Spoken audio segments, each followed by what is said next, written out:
दादी सोनी का खेल खत्म और बिट्टू का सच सामने। यह एपिसोड रोंगटे खड़े कर देगा। नमस्कार दोस्तों, मन सुंदर में आने वाला है सबसे धमाकेदार ट्विस्ट, जिसका आप सभी इंतजार कर रहे थे।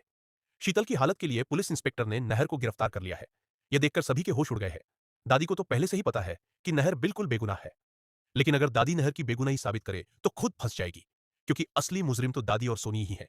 जब पुलिस नहर को गिरफ्तार करके ले तुमने जाती है मुझसे तो सच दादी का छुपाया। गुस्सा मैं फूट बस पड़ता तुम्हें बचाना है। वो चाहता रूही था। पर बरस ये पड़ती कोई है और तरीका उसे नहीं है। धक्के मुझे मार-मार माफ कर कर दो। घर से मुझे बाहर सच निकालने बताओ। लगती है।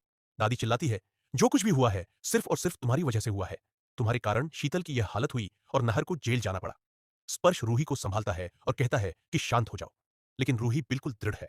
वो साफ शब्दों में कहती है, मैं इस घर को छोड़कर कहीं नहीं जाऊंगी। मुझे पूरा विश्वास है कि नहर जी बिल्कुल बेगुनाह है। मेरा दिल कहता है उन्होंने शीतल के साथ कुछ नहीं किया। स्पर्श भी सोच में पड़ जाता है कि जब इस घर में किसी को भी रूही पसंद नहीं है, यहां तक कि नहर भी शीतल से दूसरी शादी कर रहे हैं, तो फिर रूही नहर के लिए इतना सब क्यों करना चाहती है।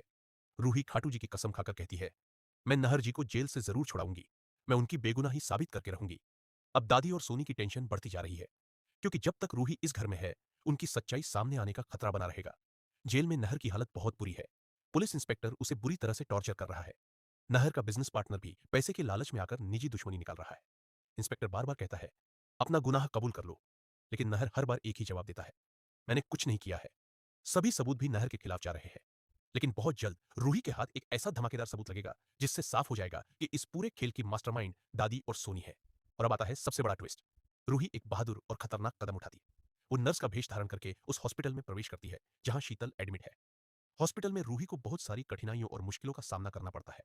जब रूही की असलियत सामने आती है तो पूरे हॉस्पिटल में हड़कंप मच जाता है। दादी और सोनी को जैसे ही यह बात पता चलती है कि रूही उनके खिलाफ सबूत इकट्ठा कर रही है, तो दोनों घबराकर तुरंत हॉस्पिटल पहुंच जाते हैं। वहां वो रूही से काफी ज्यादा बदतमीजी और बदसलूकी करते हैं, लेकिन रूही बहुत होशियार साबित होती है। वो पकड़ी तो जाती है, लेकिन जिस सबूत के लिए गई थी उस सबूत को रूही पहले ही चतुराई से छिपा चुकी होती है। अब होता है सबसे दिल दहला देने वाला सीन। जब नहर को कोर्ट में पेश किया जाता है तो सबूतों के अभाव में नहर की बेगुनाही साबित नहीं हो पाती। कोर्ट नहर को फांसी की सजा सुना देता है। ये सुनकर पूरा परिवार टूट जाता है।